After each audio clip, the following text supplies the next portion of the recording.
கொஞ்சம் கூட கூச்ச நாச்சம் இல்லாம எடப்பாடியார் கூட்டம் ஒரு உருட்டுறாங்க பாருங்க. அதுக்கு நம்ம பதிலடி கொடுக்க வேண்டிய அவசியம் இருக்கு. எடப்பாடியார்லாம் இவ்வளவுன்னு கூட மனித உரிமை குறித்து பேசுறதுக்கு தகுதியற்றவர். இவ்வளவு அகால மரணத்தை ஒரு குடும்பம் சந்திச்சிருக்கு. மிகப்பெரிய துயரத்துல ஒரு குடும்பம் இருக்கு. நீங்க போய் ஆறுதல் சொல்றீங்க. அடுத்த நிமிஷமே அதை போட்டோ எடுத்து போட்டு அடிச்சீங்க பாருங்க, வேற லெவலுங்க. திட்டமிட்டு காவல்துறை ஏவல்துறையை மாத்துறது நீங்க தானே. வேதாந்தா என்கிற அந்த கார்ப்பரேட் நிறுவனத்திற்காக மோடி ஆர்டர் கொடுத்து எடப்பாடியார் செய்ததுதான் அந்த 14 பேருடைய கொலை. புள்ளைய இடுப்புல வச்சுக்கிட்டு, பேரம்பேத்திகளை இடுப்புல வச்சுக்கிட்டு, தண்ணி பாட்டில கையில வச்சுக்கிட்டு குடும்பமா போராட்டத்துக்கு வந்தாங்க. அவங்க ஒன்னும் கொலை பண்ண வரல.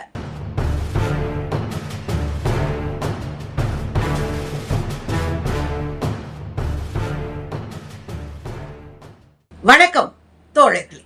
நீங்க பார்த்த இந்த போட்டோஸ் எல்லாமே ஜல்லிக்கட்டு போராட்டம் நிறைவடைகிற காலகட்டத்துல அதிமுக அரசு அவர்கள் மீது காவல்துறையை வைத்து ஏவி விட்ட அராஜகம் தான் இந்த போட்டோஸ். இது ஏன் இப்ப போடுறோம் அப்படின்னா, கொஞ்சம் கூட கூச்ச நாச்சம் இல்லாம எடப்பாடியார் கூட்டம் ஒரு உருட்டுறாங்க பாருங்க. அதுக்கு நம்ம பதிலடி கொடுக்க வேண்டிய அவசியம் இருக்கு. இந்த அராஜகம் எப்படி நடந்துச்சுன்னு உங்களுக்கு ஞாபகப்படுத்தணும்னு நான் நினைக்கிறேன்.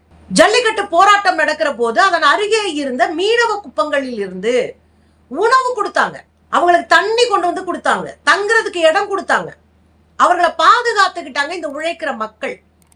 இது இவங்களுக்கு எரிச்சலாச்சு. இவங்களுக்கு தேவைப்படுற வரையும் அந்த போராட்டத்தை போட்டுன்னு விட்டாங்க. இவங்களுக்கு மேலிடத்துல இருந்து பெரியப்பா கிட்ட இருந்து ஆர்டர் வந்துருச்சு, மோடி கிட்ட இருந்து, இனி இந்த போராட்டம் நடக்கக்கூடாதுன்னு போட்டு வெளுன்னு வெளுத்தாங்க. ஆட்டோவுக்கு போலீஸ்காரங்களே தீ வச்சாங்க. அந்த வீடியோலாம் நீங்க பார்த்திருப்பீங்க. போலீஸ்காரங்களே ஆட்டோவுக்கு தீ வச்சாங்க, பல குடிசைகளுக்கு தீ வச்சாங்க.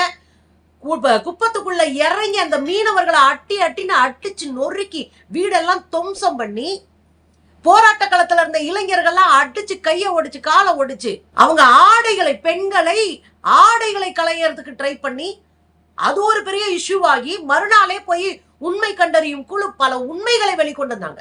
மனித உரிமை அமைப்புகளை சேர்ந்தவர்கள் உள்ள போய் நடந்த அயோக்கியத்தனத்தை வெளியே கொண்டு வந்தாங்க. இதையே இப்ப நம்ம சொல்றோம் அப்படின்னா, எடப்பாடியார்லாம் இவ்வளவுன்னு கூட மனித உரிமை குறித்து பேசுறதுக்கு தகுதியற்றவர். அது கிடக்கட்டுங்க. அதுக்கு முன்னாடி ஒரு விஷயத்தை நம்ம பேசி ஆகணும்.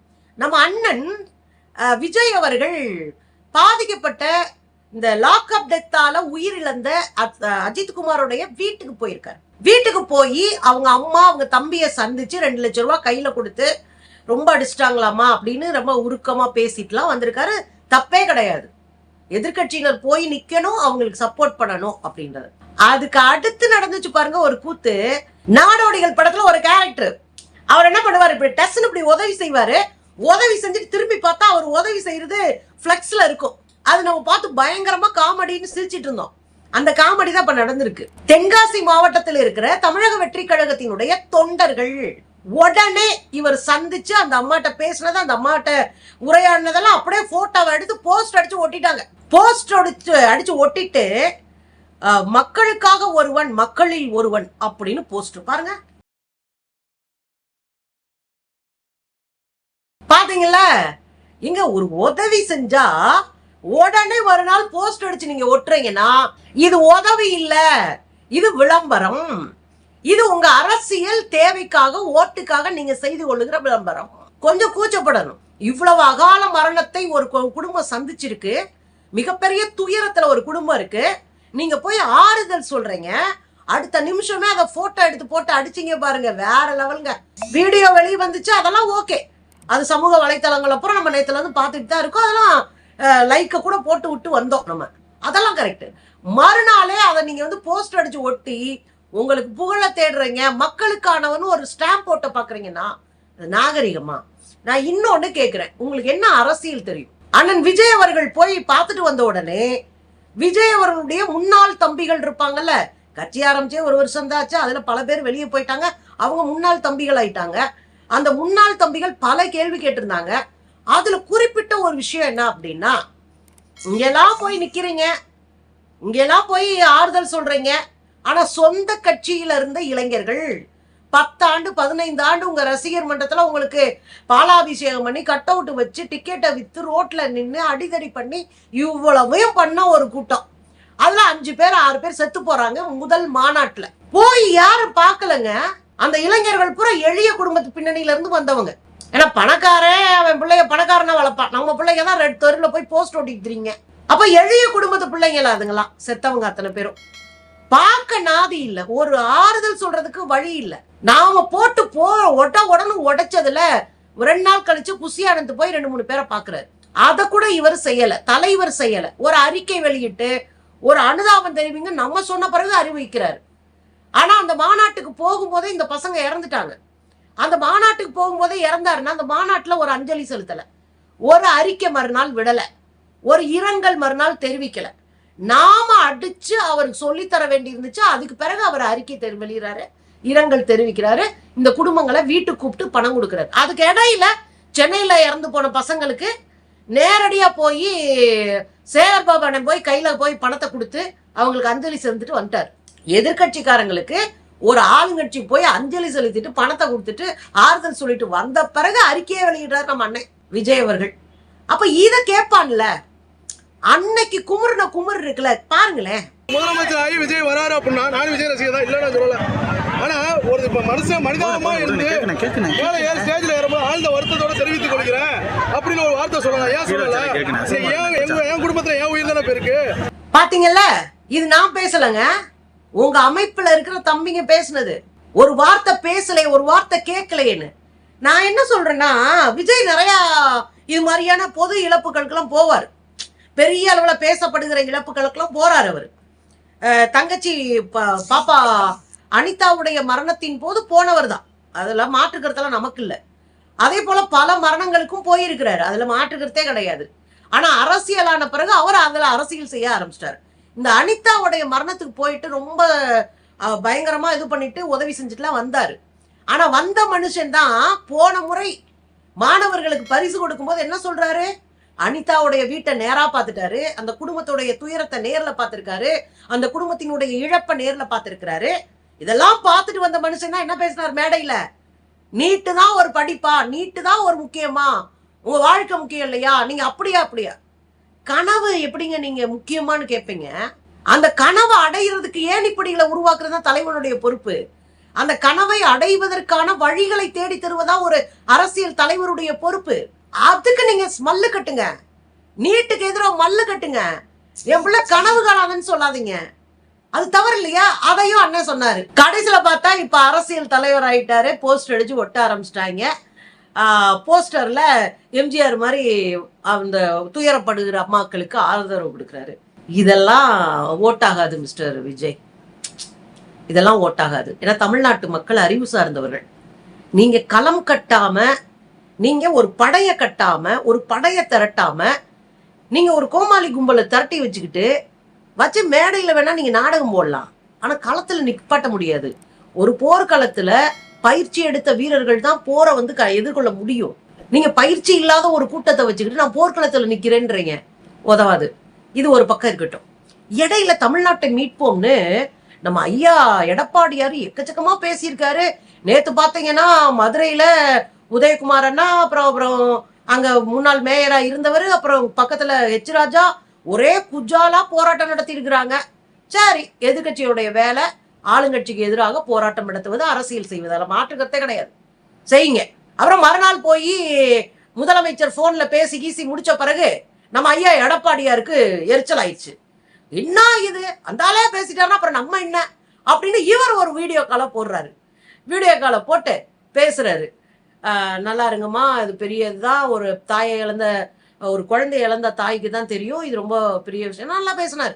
ரைட்டு, பார்த்து காப்பி அடிக்க கூடாதுங்க. நீங்க என்ன வெட்டி முடிச்சுக்கிட்டா இருக்கீங்க, எதிர்கட்சியில தானே இருக்கீங்க, நேரம் ஒரு ஆளை அனுப்பி போய் பார்த்துட்டு வர சொல்லுங்க.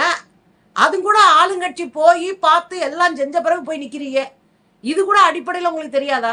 முத நாள் போய் அமைச்சர் போயிட்டாரு, அமைச்சரோட கலெக்டர் போயிட்டாங்க, அவங்களுக்கான வேலை வாய்ப்பே கொடுத்தாச்சு, அவங்களுக்கான வீட்டு மனை கொடுத்தாச்சு, கட்டாயம் நீதி பெற்று தருவோம், நீங்க விருப்பப்பட்டா சிபிஐ கூட மாத்த ரெடி அப்படின்னு சொல்லியாச்சு.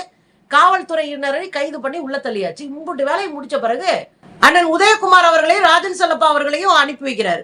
அப்புறம் அவங்க போய் பார்த்துட்டு வெளியே வந்து திமுகவின் அராஜகத்தை ஒழிப்போம் எல்லாம் கோஷம் போட்டாங்க, எல்லாம் மாட்டாங்க. எனக்கு ரொம்ப சிம்பிளான கேள்வி இருக்கு.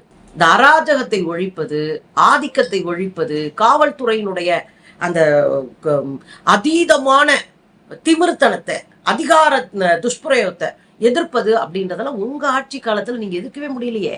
உங்க ஆட்சி காலத்துல தானே காட்டுமிராண்டித்தனமான தாக்குதல்கள் நடந்தது, திட்டமிட்ட படுகொலைகள் நடந்தன, திட்டமிட்டு காவல்துறை ஏவல்துறையை மாத்துறது நீங்க தானே.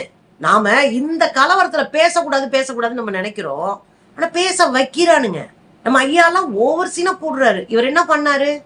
13 பேர் சுட்டு கொல்லப்பட்டாங்க ஸ்டெர்லைட்ல. இன்னும் சொல்ல போனா 14 பேர் ஸ்பாட்ல இறந்தவங்க தான் 13 பேர்.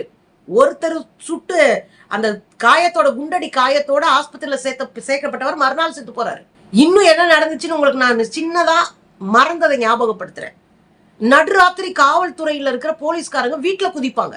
அந்த போராட்ட களத்துல இருந்த ஆண்கள் பெண்களுடைய வீட்டுல வந்து சுவரோரி குதிப்பது, கதவை தட்டுறது, அவங்கள நைட்டு போய் டார்ச்சர் பண்றது, இதெல்லாம் நடந்துச்சு. எடப்பாடியெல்லாம் பேசக்கூடாது. பயங்கரமான ஒரு டிப்ரெஷனுக்கு ஆளானாங்க அந்த மக்கள். இவ்வளவு டிப்ரெஷன் பண்ணி இவ்வளவு போராட்டத்தை ஒடுக்கி 14 பேரை கொன்னு குவிச்சிட்டு ஐயா எடப்பாடியார் என்ன தெரியுமா பேசினாரு? இப்படி ஒரு நிலைமை ஏற்படும் போது, மோசமான சூழல் ஏற்படும் போது, பதற்றமான சூழல் ஏற்படும் போது இது போல நடக்கத்தான் செய்யும் என்றவர் தான் எடப்பாடி. என்னவா? மோசமான சூழல், பதற்றமான சூழல், இது போன்ற சூழல் ஏற்படும் போது இது போல நடக்க செய்யும். அதாவது துப்பாக்கி சூட்டை நியாயப்படுத்தினார். ஏற்கனவே உங்களுக்கு தெரியும், நான் டிவியை பார்த்துதான் தெரிஞ்சுக்கிட்டேன்னு சொல்ற அளவுக்கு லட்சணமா ஆண்டவர் தான் இந்த எடப்பாடியார். இதுல நான் இன்னொரு கேள்வி கேட்கிறேன். துப்பாக்கி சூடை நியாயப்படுத்துறது மட்டும் இல்ல, அந்த துப்பாக்கி சூடே ஒரு திட்டமிட்ட ஒரு கார்பரேட்டுக்காக செய்யப்பட்ட படுகொலை. யாருக்காக செஞ்சாங்க அப்படின்னு ஒரு கேள்வி இருக்குல்ல. வேதாந்தா என்கிற அந்த கார்பரேட் நிறுவனத்திற்காக மோடி ஆர்டர் கொடுத்து எடப்பாடியார் செய்ததுதான் அந்த 14 பேருடைய கொலை. அதுல நல்லா ஒண்ணு ஞாபகம் வைங்க, ஆயிரக்கணக்கான லட்சக்கணக்கான மக்கள் புள்ளைய இடுப்புல வச்சுக்கிட்டு, பேரம்பேத்திகளை இடுப்புல வச்சுக்கிட்டு, தண்ணிப்பாட்டுல கையில வச்சுக்கிட்டு குடும்பமா போராட்டத்துக்கு வந்தாங்க. அவங்க ஒன்னும் கொலை பண்ண வரல. இந்த பதற்றமான சூழல்ல எடப்பாடியார் சொன்னார்ல, எது பதற்றமான சூழ்நிலை? அப்படி பதற்றமான சூழ்நிலைக்கு நாங்க ஏன் வரப்போறோம்னு நிறைய பெண்கள் நினைப்பாங்கல்ல. குழந்தைங்களை எப்படி தூக்கிட்டு வருவாங்க பதற்றமான சூழ்நிலையில? பேரம்பேத்தி கையை பிடிச்சி எப்படி அந்த ஊர்வலத்தை நடந்து வந்திருப்பாங்க? இல்ல அப்படியே வந்து அடிச்சு நொறுக்கிடுவாங்கன்ற சூழலே இல்லையே. அவங்க 100 நாள் அமைதியான போராட்டத்தை நடத்தினவங்க கடைசி நாள் ஆவேசம் அடைஞ்சிருவாங்களா? இல்லையே. அப்போ உங்களுக்கு அச்சுறுத்தலா இருந்தது எது அப்படின்னா, அவங்களுடைய ஒற்றுமை, அவங்க தொடர்ந்து போராடுகிற வலிமை, அவர்களுடைய பிரேயர்னு சொல்லுவாங்கல்ல, அவங்க என்ன வேண்டுறாங்க, என்ன தேவைன்னு கோரிக்கை வைக்கிறாங்க, அதுதான் உங்களை அச்சுறுத்தி இருக்கு. சுட்டது எப்படிங்க? முன்னாடி பாதுகாப்பு படை போகுது, அவங்க மேல ஒரு குண்டடி கூட படல, கரெக்டா ஒரு வண்டி மேல ஏறி நின்று மஞ்சச்சட்டக்காரன், ஒரு போலீஸ் படுகொலைக்காரன் அங்க நின்று கரெக்டா ஒரு ஆளையும் தலையில பார்த்து சுட்டானே, நெஞ்சுல பார்த்து சுட்டானே. எப்படி எல்லாம் கேட்காம விட்டுருக்கோம்னு நினைச்சிட்டு இருக்கீங்களா? சரி விடுங்கன்ட்டு போனா இழுத்து விடுறீங்களே. பொள்ளாச்சியில 300 பெண்கள் உங்க கட்சிக்காரனை காப்பாத்த என்ன பாடுபட்டீங்க? 2 வருஷமா அவனை பாதுகாக்கிறதுக்கு என்ன வேலையெல்லாம் பார்த்தீங்க? 300க்கும் மேற்பட்ட பெண்கள், ஆயிரக்கணக்கான வீடியோக்கள். உங்க கையில வேலை பார்த்தவன், உங்க கீழே வந்து அடியாளா இருந்தவன், எல்லாத்தையும் பாதுகாக்க நீங்க பண்ண ரூட்டுக்கு மேலதான் சிபிஐ வந்து சிபிஐ உங்க கட்சிக்காரனை கைது பண்ணுச்சு. நீங்க எல்லாம் பேசலாமா? அது கொஞ்சம் தகுதி இருக்கா உங்களுக்கு? கொடநாடு ஜெயலலிதா அவர்கள் கம்பீரமா இருந்த ஒரு இடம். அந்த கொடநாடுக்குள்ள எக்கச்சக்கமான கொலையை பண்ணி, குழப்பத்தை பண்ணி, திருடி, அந்த கேஸ்ல இருந்த நீதிபதியை மாத்தி, அந்த கேஸ்ல முக்கிய குற்றவாளிகளை பூரா ஆக்சிடென்ட் பண்ணி கொலை பண்ணி விட்டுட்டு, கடைசியில இப்ப சிக்கியிருக்கான் உங்களுக்கு பாதுகாவலா இருக்கிற போலீஸ் வச்சு பெண்டை கழட்டிட்டு இருக்காங்க. நீங்க வந்து பேசிட்டு இருக்கீங்க யோகியமா. சாத்தான்குள லாக்அப் இத அண்ணன் சீமானுடைய தம்பிகள் கதறல் பெருசா கதறாங்க. அது எப்படிங்க சாத்தான்குள திரண்டவர்கள் இங்கே கூமுட்ட சாத்தான் குளத்துல வழக்கே பதிவு பண்ணல. ஒண்ணு, போஸ்ட்மார்ட்டம் ரிப்போர்ட்டுக்கே அந்த இறந்தவருடைய மனைவி, இறந்தவருடைய அம்மா கோர்ட்டுக்கு போய் ஹைகோர்ட்ல டைரக்ஷன் வாங்கி 3 மருத்துவர்கள் 2 வீடியோ வச்சு எடுக்கணும், உடற்கூறாய்வு நடக்கணும்னு டைரக்ஷன் வாங்க வேண்டியிருந்துச்சு. நீதிமன்றமே நேரடியா வந்து அந்த வழக்கை எடுக்கிற வரைக்கும் வேடிக்கை பார்த்துச்சு.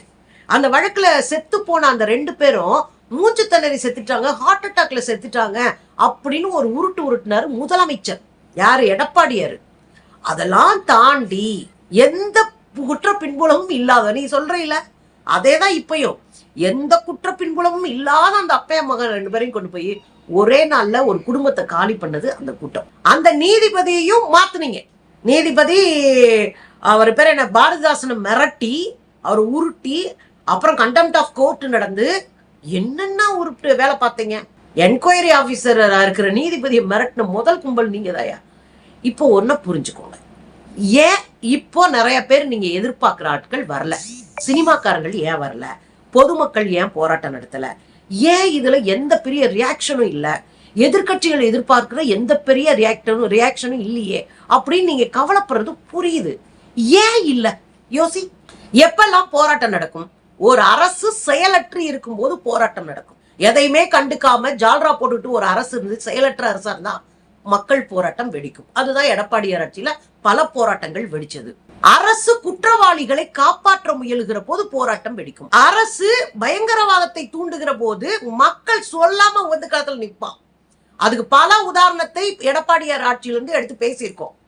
அப்ப இங்க என்ன நடந்துச்சுன்னா, குற்றம் சாட்டப்பட்ட உடனே, ஒரு படுகொலை நடந்த உடனே அந்த படுகொலைக்கு காரணமானவங்களை முதல் சஸ்பெண்ட் பண்றாங்க. 2வது அந்த உடற்கூறு ஆய்வு வந்த பிறகு கொலை குற்றமா அதை மாத்துறாங்க. முதல் சந்தேக மரணம், 2வது கொலை குற்றம், 3வது இந்த காவலர்களை அரெஸ்ட் பண்ணி உள்ள தள்ளுறாங்க. 4வதா அந்த வீட்டுக்கு என்ன உதவி செய்யணும், பாதுகாப்பு கொடுக்கணும், பக்கத்துல நிக்கணும் அப்படின்னு 3 சென்ட் நிலம், அந்த குழந்தைக்கு வேலை, அந்த சின்ன பையனுக்கு வேலை, அதே மாதிரி அவங்களுக்கு ஒரு நிதி கொடுத்துட்டு என்ன உதவினாலும் எங்கிட்ட கேளுங்க, நாங்க உங்க கூட இருக்கோம். இது அரசு செய்ய வேண்டிய ஒரு முக்கியமான வேலை. பாதிக்கப்பட்டவர்களுக்கான நிவாரணம் கொடுப்பது முக்கியம். அதுக்கு அடுத்து எதிர்கட்சிகள்லாம் அந்த வழக்கு நல்லா போகுதுன்னு சரி சிபிஐ கூட மாத்திக்கங்க, எங்களுக்கு பிரச்சனை இல்லை. ஆனா எல்லா சமூக செயல்பாட்டாளர்களும் மனித உரிமை செயல்பாட்டாளர்களும் சொல்லுவது என்னன்னா, சிபிஐ தேவையில்லை, தமிழ்நாடு அரசே இந்த வழக்கு நடத்தலாம் அப்படின்றதா என்டிடிவிஎன் போன்றவர்களுடைய பேச்சா இருக்கு. அவங்க தான் அப்படிதான் சொல்றாங்க. ஏன்னா இது போய் சிபிஐ இழுத்தடிச்சு ரொம்ப நாள் ஆக்கிடுவான், ஒழுங்கா உட்காந்து வேலை பார்த்தாலே இந்த வழக்கு முடிச்சிடலாம் அப்படின்றது நம்ம இந்த செயல்பாட்டாளருடைய வேலை சொல்றாங்க, அவங்களுடைய கருத்து. சரி, இதெல்லாம் இருக்கட்டுங்க. இப்ப நம்ம ரொம்ப சிம்பிளா கேட்கறது ஒரே விஷயம்தான், அரசியல் செய்யணும், கட்டாயம் செய்யுங்க. எதிர்கட்சிகளுக்கு வாய்ப்பு இருக்கு, நல்லா பண்ணுங்க. ஆனா இந்த கேடுகட்ட அரசியலை செய்யாதீங்க.